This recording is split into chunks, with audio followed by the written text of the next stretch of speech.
over to you. And I will stop sharing. So go ahead, Jacob. Hi, well, I'm glad we've got a decent crowd tonight. And I'm kind of excited we're doing a little earlier to give gardeners a little more time to get their seeds going. I know it seems crazy to be talking about garden when it's, almost -10 outside. But right now it's that wonderful time of year to get a little bit more green in your life and get your seeds going. Getting them going early opens you up to more varieties of things you can plant, like chili peppers or eggplant, and even your own onions if you want to do onions from seed. So yeah, I thankfully was proactive. I got a bunch of seeds going today, a couple weeks ago. So I have some transplanting tips for you folks as well. So, to kind of cover the basics first is, why do you want to start from seed? There's some pros and cons with it. The biggest con is it takes space and time. It takes significantly more time to start from seed and some space, more than just a sunny window for certain things. But you get access to greater varieties of plants. Some of the pepper varieties I have going, you can't buy a seedling of. You have to start those from seed if you want to. Same goes for tomatoes. Like, you can find a lot of tomato varieties anymore, and even some heirlooms, but you really can get very creative with the heirloom varieties you plant, the varieties of tomatoes you plant, if you start from seed. So kind of some basic equipment you need to start plants from seed is, you need small seed starting pots. Something like this. You typically come into a big flat 72 tray. These are from last year, so I already broke them up into a 6-well. But you can use, if you're gentle with them, you can use them from year to year. And I'll show you how that's done. Some larger 4-inch pots.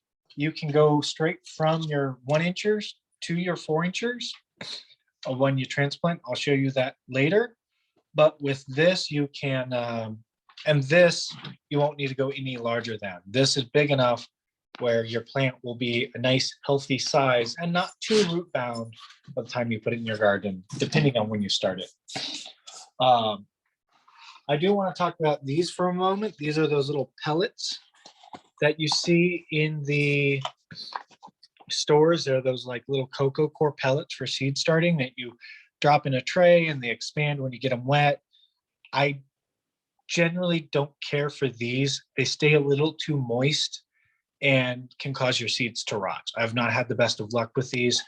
I've just had the best of luck with either a seed starting mix, or I use something called HP Pro Mix, but that's a little, when you're doing higher volumes, that's what I would recommend. For smaller stuff, just a bag of like good organic seed starting soil or potting soil would be sufficient.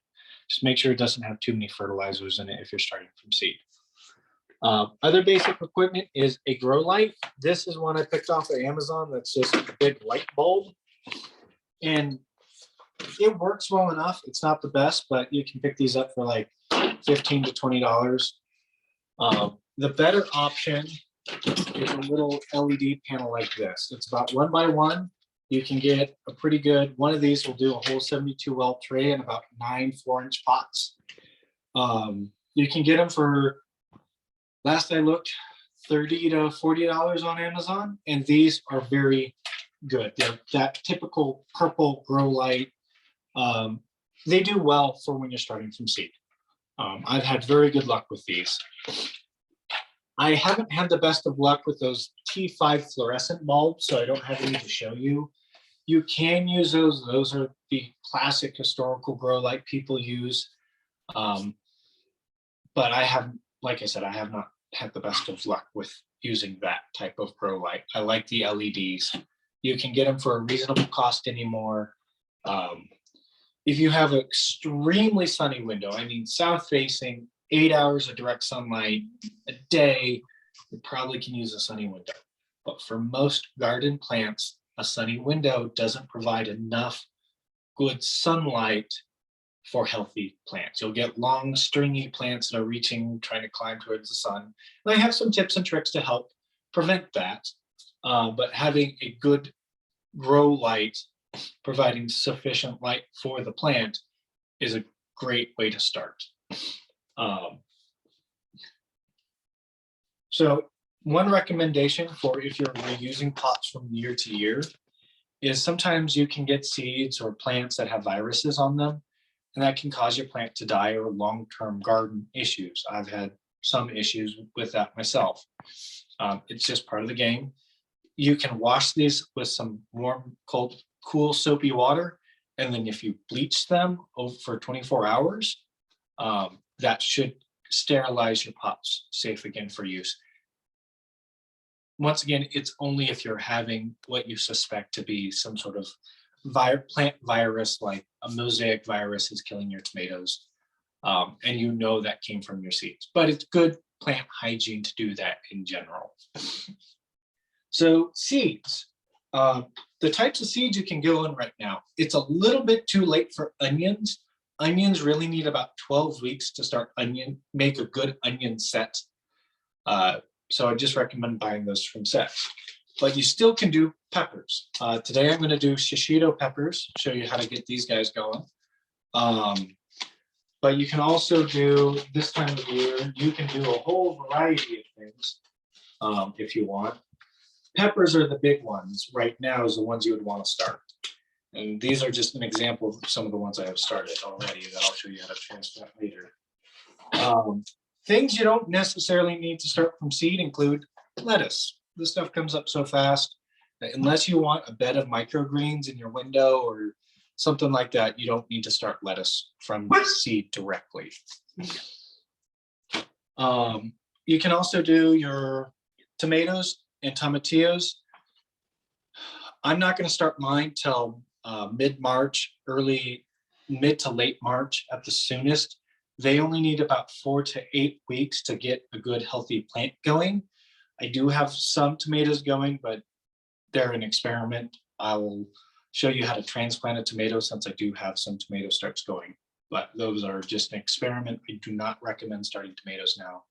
You're going to have some massive unmanageable plants by the time they're ready to go outside this time of year. But in a couple of weeks, it's going to be prime plant tomato starting season. Your brassicas, so your cabbage, your kale. I have some kale going right now. Those are all great to start from seed because you can get a nice early healthy harvest. You typically plant those sooner than the last frost date, so they tolerate some light, some colder temperatures, unlike tomatoes. So you can get a really good set of early spring greens going before, before full garden season hits and the summer heat hits. Herbs, start some herbs if you would like. Some herbs do better than others, like basil is a great one to start from seed. You can transplant that readily, or just have a nice pot of it fresh in your house. Same goes for cilantro. Cilantro doesn't transplant as well, but if you want to get some going, that way you have some spring greens to just have in your house. Herbs are great. But you can also direct sow those too, if you would like. And unfortunately, you can't start everything from seed. And there are some things I do not recommend you start from seed. Some things don't transplant well. Some things will just straight up die if you try to transplant them, or their roots are too delicate. So you have to be cautious if you're starting them from seed. And those include things like cucumbers and other cucurbits like squash and pumpkins, watermelon. Peas and beans do not transplant well. You're going to stunt the plant, if not kill it. Those are direct sow only. Peas you can get started before the last frost date in your plot, so you can have a nice big spring pea harvest without too much worry before the summer heat hits. And beans are the same way. They come up so fast that we have a short enough growing season where if you plant bush beans, you can get a very nice healthy harvest of green beans. Carrots don't transplant well. You can't start, and they grow well enough in the soil and are cold hardy enough, once again, you can plant those before the last frost date and have a nice, good carrot harvest by the end of the season. You don't need to start those from seeds. Squash, I know I've mentioned before, is kind of an exception a little bit. Is while you can direct sow squash and do a great harvest, look at our pumpkin patch. I started none of those plants inside last year. We had we got over 200 pumpkins. Had a lot of pumpkins. But if you use one of those peat pots, those disable, I forgot to pull the ones I have out, but they're those compostable peat pots that are like pressed or formed cocoa coir peat. The roots grow well enough through those where if you want to start a squash 2 to 3 weeks before you plant it outside, and have a nice little squash plant to get a leg up on things, you absolutely can. You just don't really want to unpot it. You just want to stick the whole thing in the dirt and let the roots grow through the pot, because you have very delicate root systems and you run the risk of killing the plant if you try to grow it from, start it directly from a seed like that. So let's go ahead and I'll show you how to get some pepper seeds going real quick. So I like to start with, so this is just dry soil that I've kind of tamped down in here.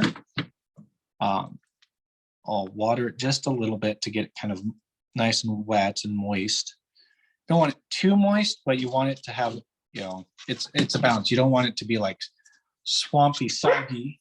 Things do take a little bit longer to dry out here when your house is a colder temperature. Pardon me, we're having technical difficulties. Sorry about that.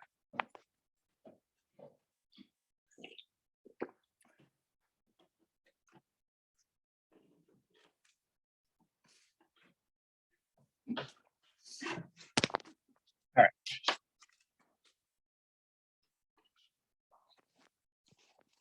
So start these from seeds. Now, with peppers, if you're dealing with something like super hot and you want to do like habaneros or ghost peppers, might be a little too late to start those by now. You still can. They're just a lot slower growing. Wear gloves when handling pepper seeds. They do get spicy and you will regret it if you don't. These are just shishitos. They're very mild. And if you have good fresh seeds, I don't really double sow because I don't like killing my little seedlings and culling, doing the whole survival of the fittest thing, because otherwise I just kind of poke them into the top of the soil, the nice moist potting soil. Like that, not too deep. And you keep it covered with like a dome, keep them kind of warm, but not too warm. If it's really cold in your house, you can get a seed starting mat to help get things going, but you by no means have to.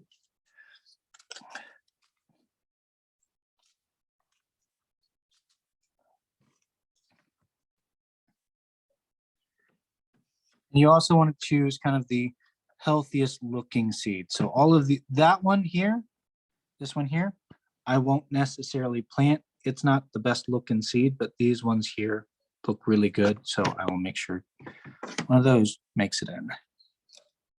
And I know the packet says to double sow, but in my experience, like I said, with fresh seeds, the germination rate can be very high. And so I should have 5, if not 6 shishito pepper starts in about 10 days. Peppers, like I said, can take a little bit longer. So just make sure everybody's nice and moist, and that's how you start from seed there. That's you put seeds in dirt. That's kind of the long and short of it. Once sprouted, you want to make sure you're not overly waterlogging the soil so things don't start to rot or get that green algae growth. It's a balance, and it's a balance I'm still working on. Now, ideally, if you like me and started these, let's say 4 weeks ago, I think I started these mid-January. you should have some pepper plants with their first true leaves. So these are just kind of the I don't know the technical term, but these are kind of their leaves for when they're just coming up, and this is their true leaf. And when they're about this big, or when they have their first full set of true leaves, you can go ahead and start transplanting them. So to transplant, so I've got my 4-inch pot here, and I'm going to go ahead and transplant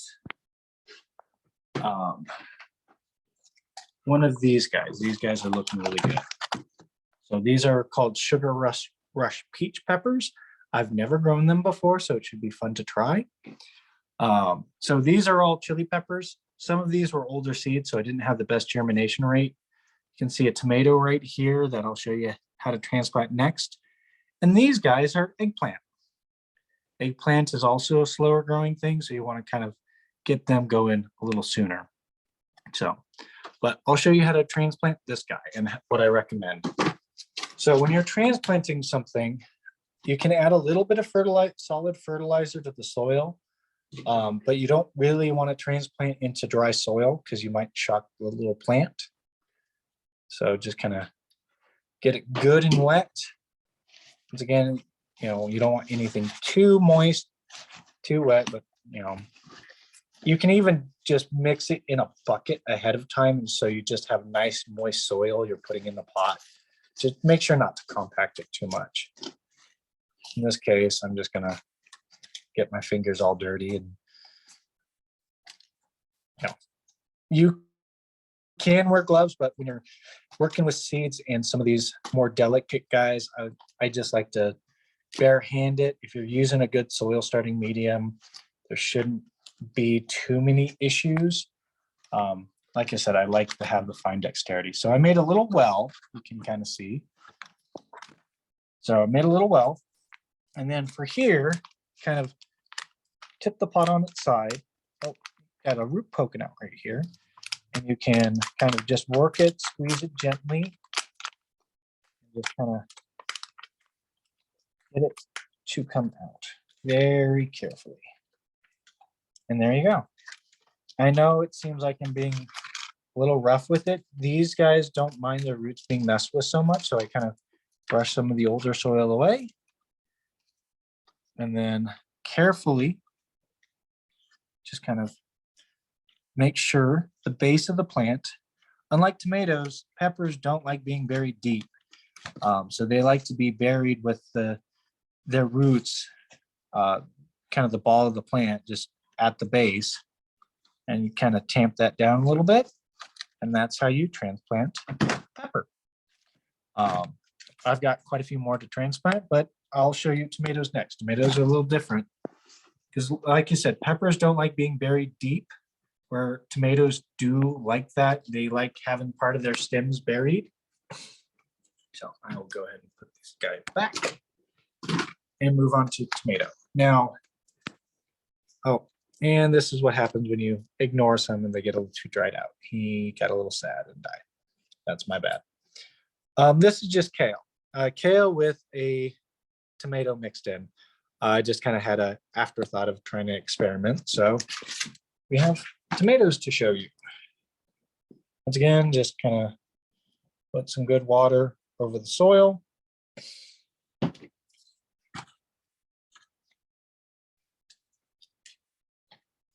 Mix it in. And once again, you can just do this in a big bucket and just get it where, you know, it kind of clumps together, but you can't actually squeeze moisture out of it.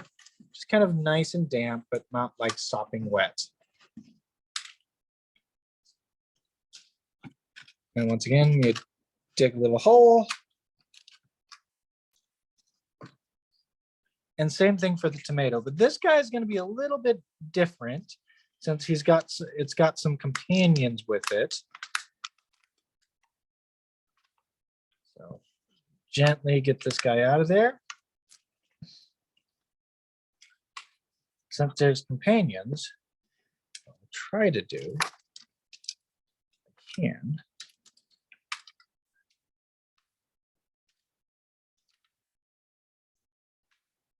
Might not be possible depending on things. Oh. Is you can very carefully, very, very carefully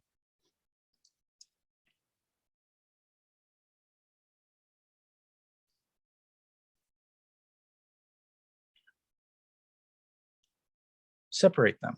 So that's the root system for the kale. It might not appreciate that, but the tomato doesn't care. It'll get a little sad. I know those roots look a little sad and scraggly, but the tomatoes are pretty hardy. I generally do not recommend what I just showed you, but if you have two healthy looking plants in the same thing, as far as tomatoes and peppers go, you can generally be very ginger and separate them. That way you're getting more bang for your buck out of your seeds. And there you go. That is how you transplant a tomato. Now with this guy, it's called a micro tomato, which is a variety I just found out about. He's only going to get about a foot tall, I think. So they don't get super big.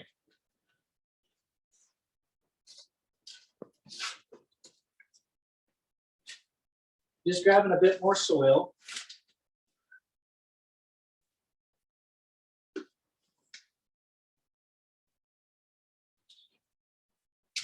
And I'm going to get this kale in a pot because you don't want to let it sit out like that for too long because it will die. It'll dry out and it'll die.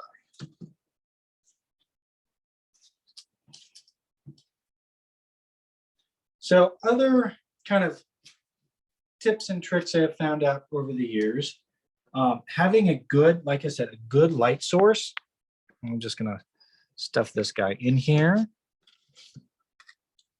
and hope it survives. And this kale doesn't look sad. I waited too long to transplant this kale. That's why it looks so sad. And you know, when they start to kind of gray and look unhappy, it's because they've been starting to get little root bound in there and they're not as happy. So hopefully that one will pull through. Give me a moment. Let me wash my hands and I'll be right back.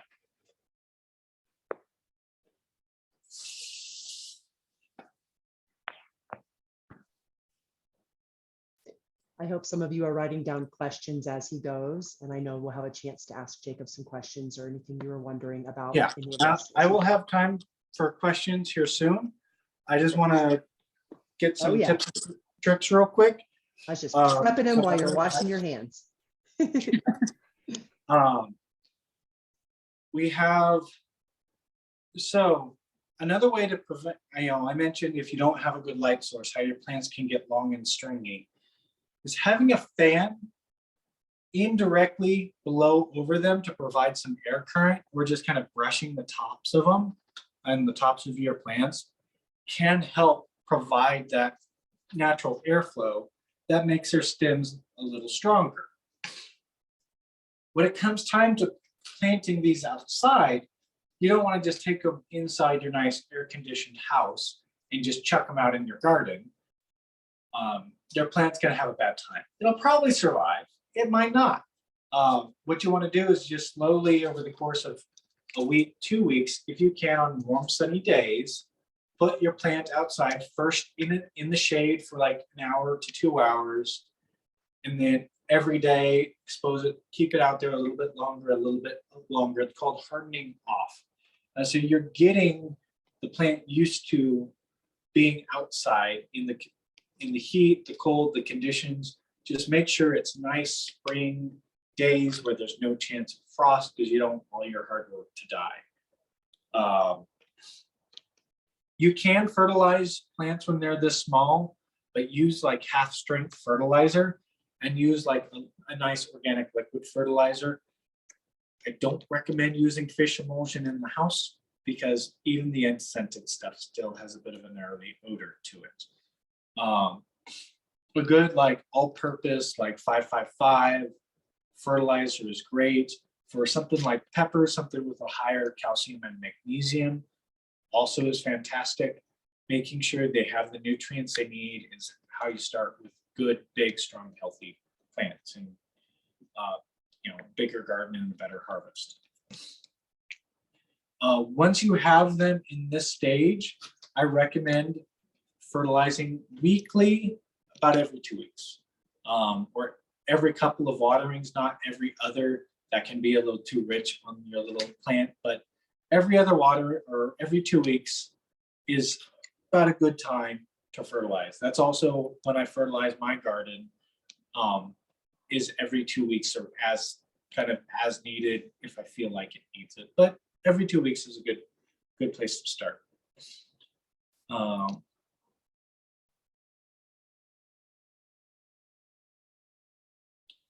And I think that covers the basics right now. I'll go ahead and open it to questions if anybody would like to, if anybody has some questions.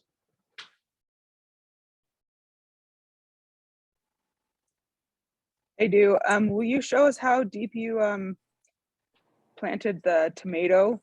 I know you were particular about the pepper not needing to go very deep, but how deep do you recommend doing the tomato? About a third for these seedlings.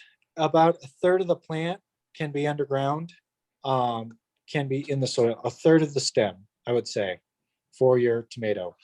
When it comes time to actually plant it outside, you can actually pull off some of the lower leaves and plant like upwards of 2/3 of it underground, and they seem to love that. But for this guy, about a third.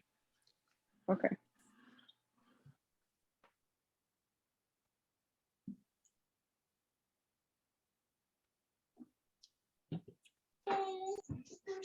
Tell us more about the lighting, Jacob. How long do you leave your lights on? Like, do you have them on a timer? How many hours a day do they need the lights on? Right now, so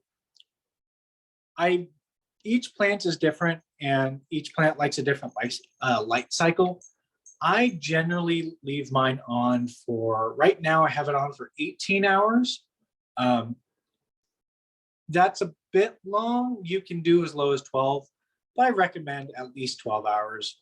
So like have them come on a timer at 6 o'clock a.m. and have them shut off at 6 o'clock p.m. The plants don't like, they can tolerate 24/7 light, but they don't prefer it. So generally keep it 12 hours is a good bet. That way they still have some darkness to do the things they need to do in the dark. So I'm not a plant biologist, so I just know some dark is okay. When you have them in your trays and you're watering them, it sounded like when you're fertilizing every other week, are you watering the tray only once a week then? Or you're watering it daily, every other day? How often do you water them? The big tray, my big tray, Mhm. as needed. Okay. I don't have a schedule because my house varies in temperature more than I'd like. So as I notice it starts to dry out, you can just go ahead and water. Make sure they're not wilty, but if it starts to dry and you see some, like here, I watered it yesterday. Some of these yesterday, and you can see that some of these might need more water today. So you just kind of as needed.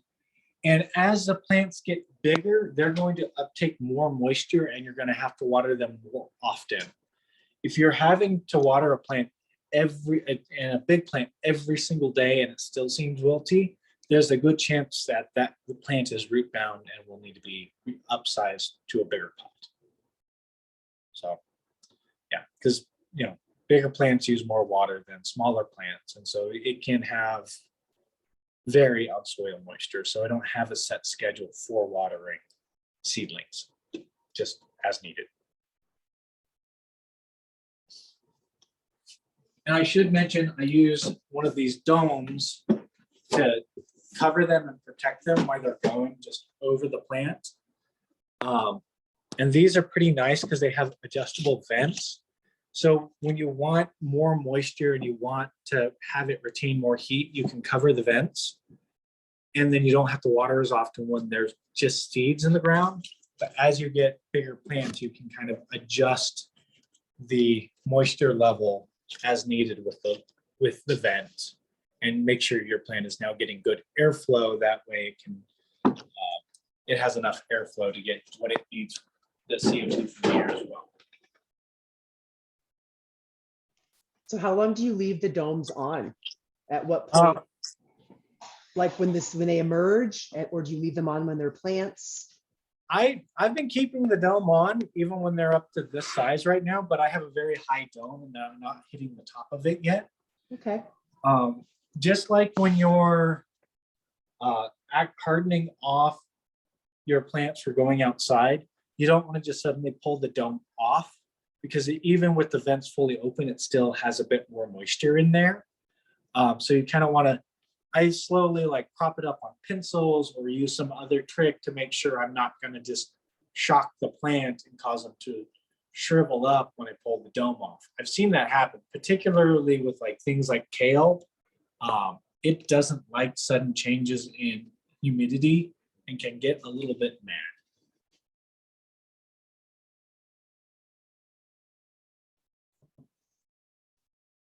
Questions from anybody else? Can you tell how moist the soil is by maybe touching it to know when to water again?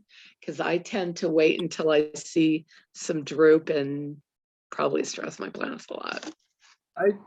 Houseplants, that's probably not a bad idea. I overwater my houseplants, but for your small guys, when the top of the soil is dry, I kind of give it more water. Like I need to definitely water a lot of these guys today. They're pretty mad. I didn't water them yesterday. I watered on Monday, but like once it's in a bigger pot, if you want to just go ahead and just stick your finger down in about, ½ inch from me, which is about a fingertip, just to your first knuckle. And if it's still moist down there, you don't necessarily need to water.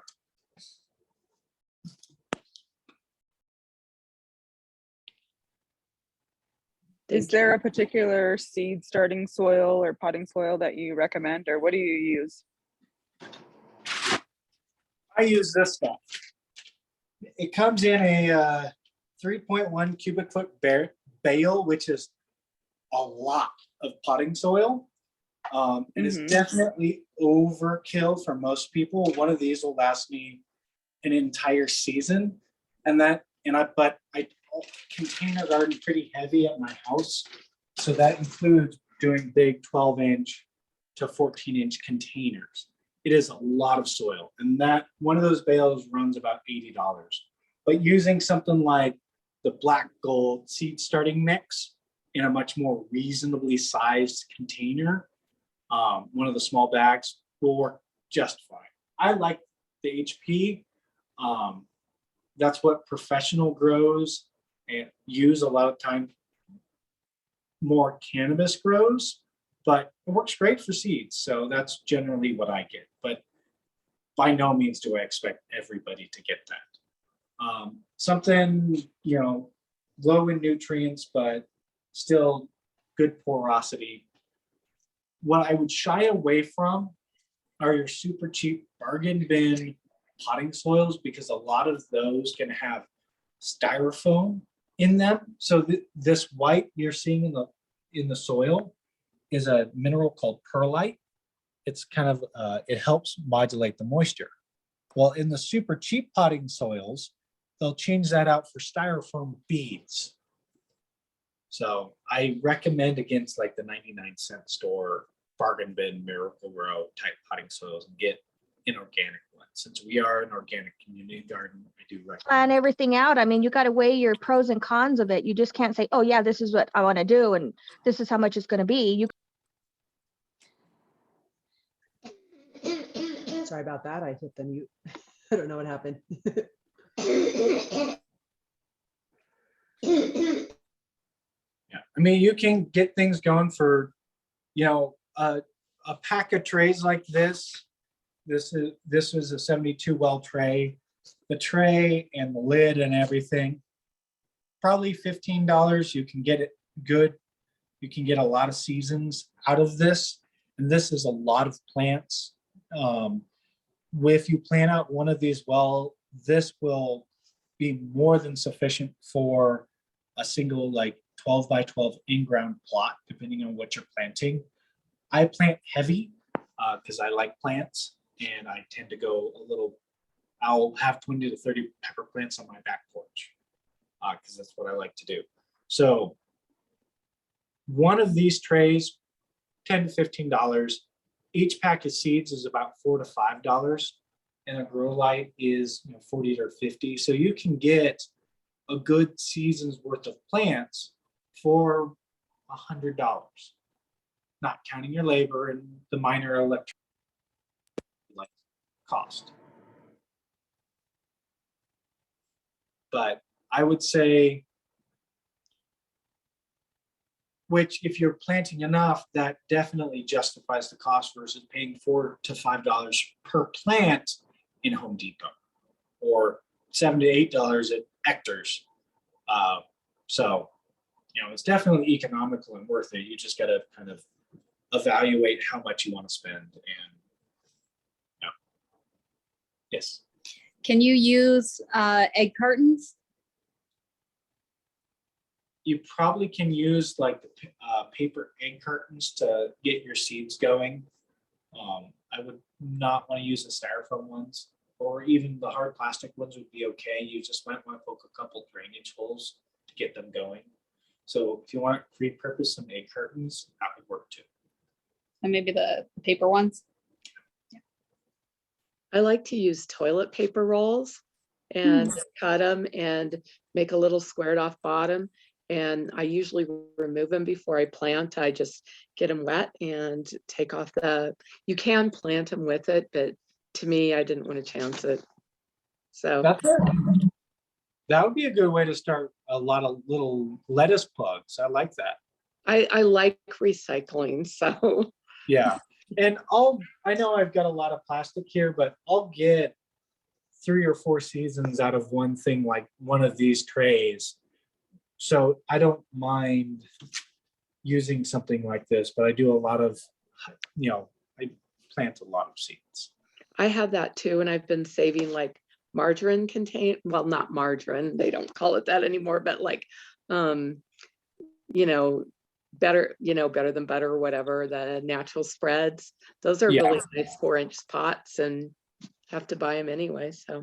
Yeah, I like using plastic containers. Just make sure to put a drainage hole in the bottom. That way you don't get potting soil soup in the bottom of that thing and have rotting issues.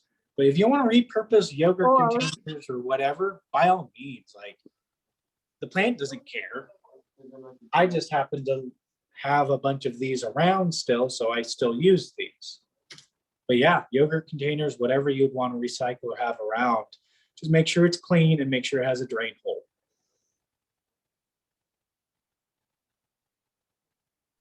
Thanks for the drain hole reminder. I needed that.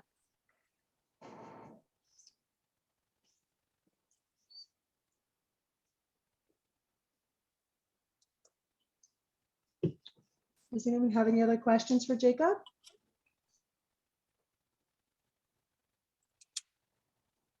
Yeah, I had a question. Jacob, you had mentioned earlier about some of the things that you can just plant straight to ground, like early season, some of the stuff that's a little hardier.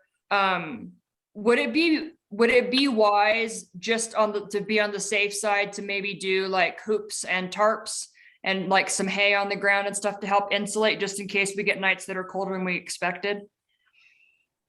It depends. Hoops are always good. I've never used them just because I haven't felt the need to, because there's a balance there of like, how much water do I want to haul to the garden?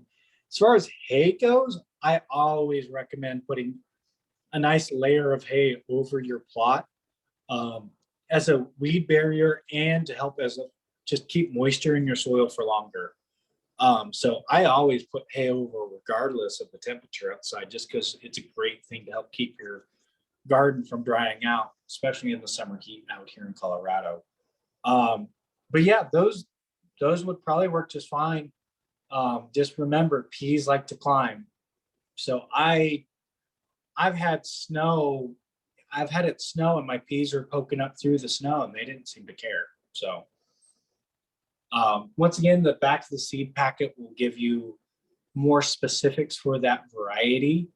And for peas, generally like 2 weeks before the last frost. So you're talking 1st of May out here, depending on the year. So yeah, 1st of May is a good time for like peas and carrots, stuff like that.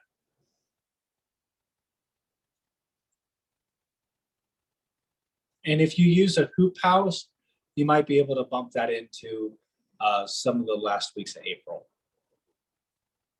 It gives you some more time.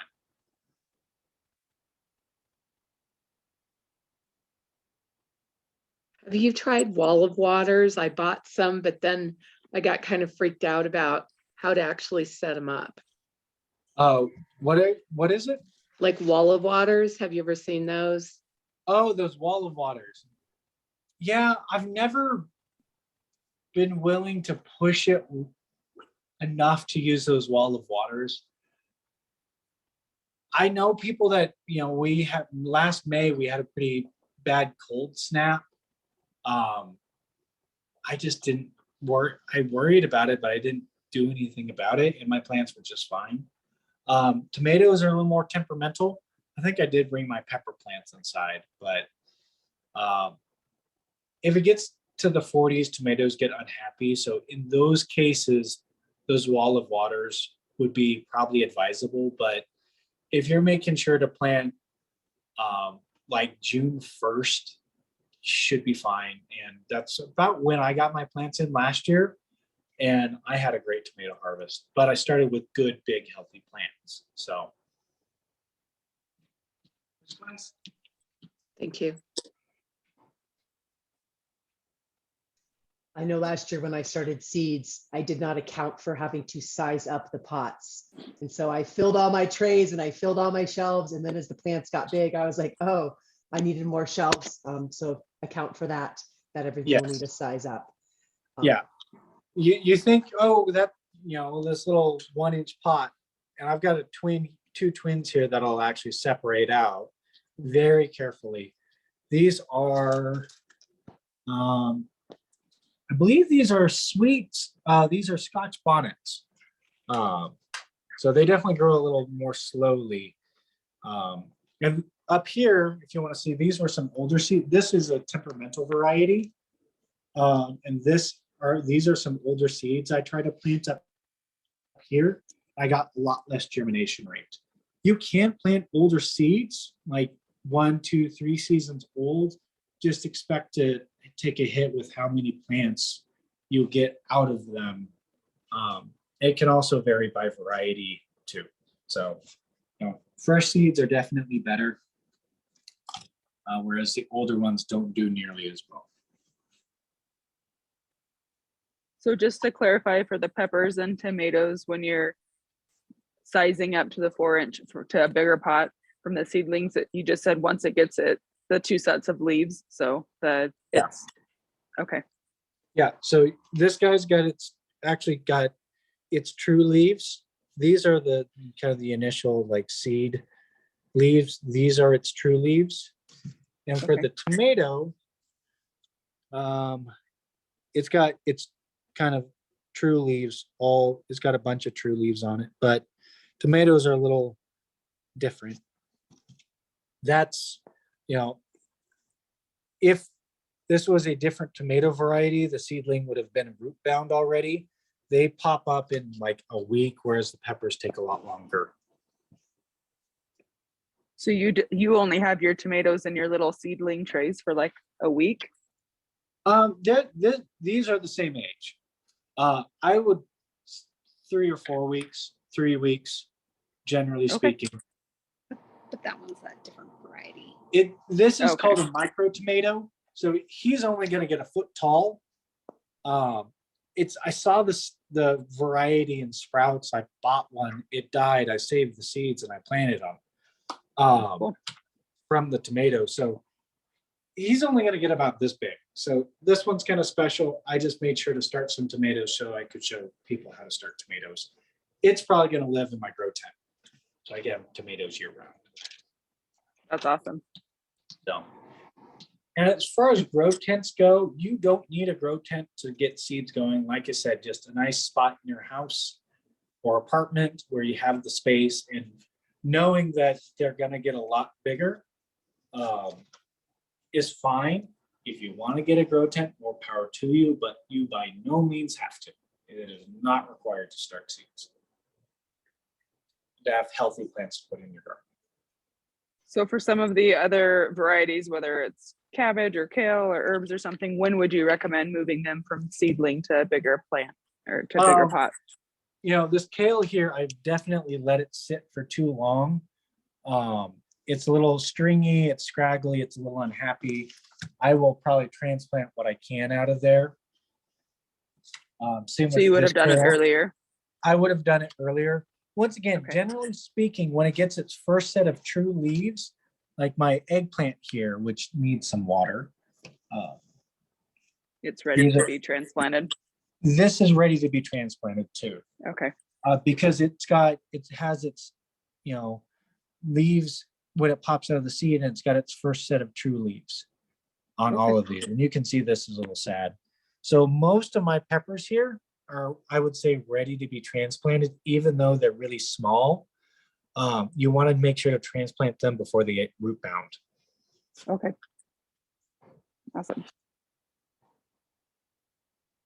And once again, that exact timing is going to depend on the conditions you're growing under. Sure. Sure. So, but that's a general rule of thumb.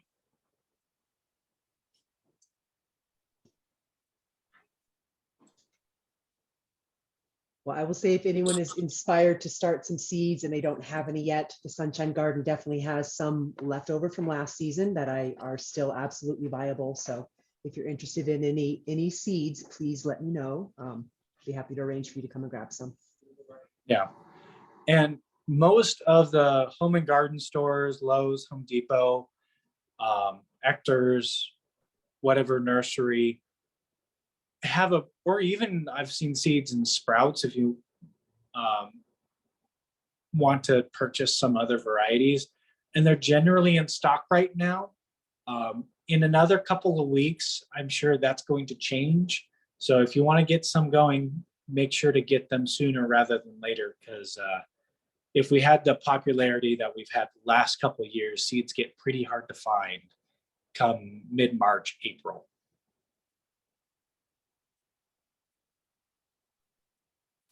Well, What are excellent. some Thank of you. what are some of the things that we eat on a regular basis that we can grow directly from the seeds? Oh, just stuff directly from seed into the soil, into your garden. Meaning like, like what foods do we eat that we can collect the seeds from and use those to plant?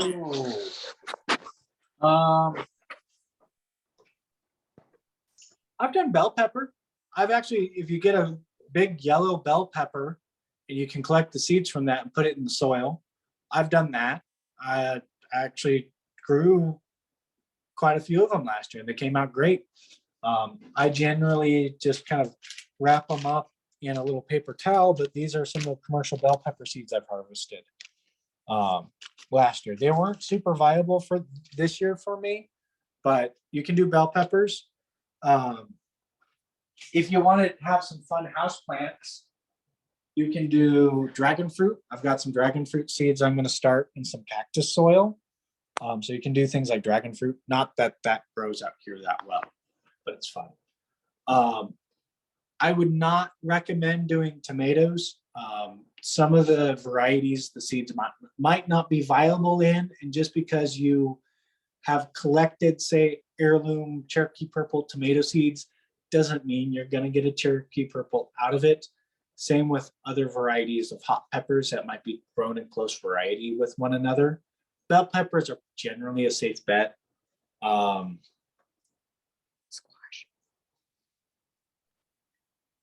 Jacob, is there a concern with using like organic versus conventional for those? Because I know some seeds can be like genetically modified that their offspring will not produce another round. Is that true? Or have you heard that before?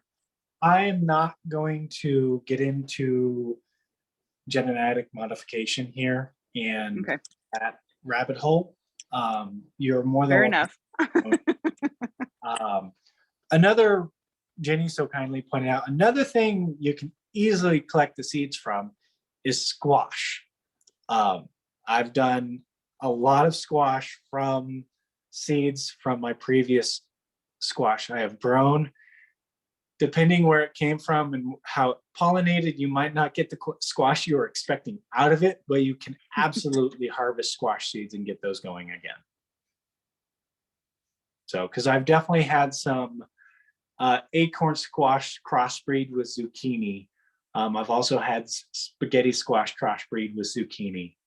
And that's a fun thing to have pop up. You're like, huh, I have no idea what that is. So those are kind of the ones I would recommend you can collect easily. Otherwise, you just kind of have to buy a lot of them from seed because you don't see. You probably could do strawberries from seeds too, now that I think about it, or some of those, but strawberries are a little trickier just because they're more of a perennial than they are the annuals we usually grow and garden. And I generally would recommend against putting strawberries in your community garden plot, unless you want to deal with a scourge of plants you will never, ever, ever be able to get fully out of your plot. Because they tend to spread easily. Yeah, I know a lot of berries like that. You'll have to keep us updated on the dragon fruit because I've heard dragon fruit's also one of those that the fruit you get is not always what you expect either. Yeah, I don't, the dragon fruit's just a fun experiment. Like I say, I have a grow tent so I can play around with things.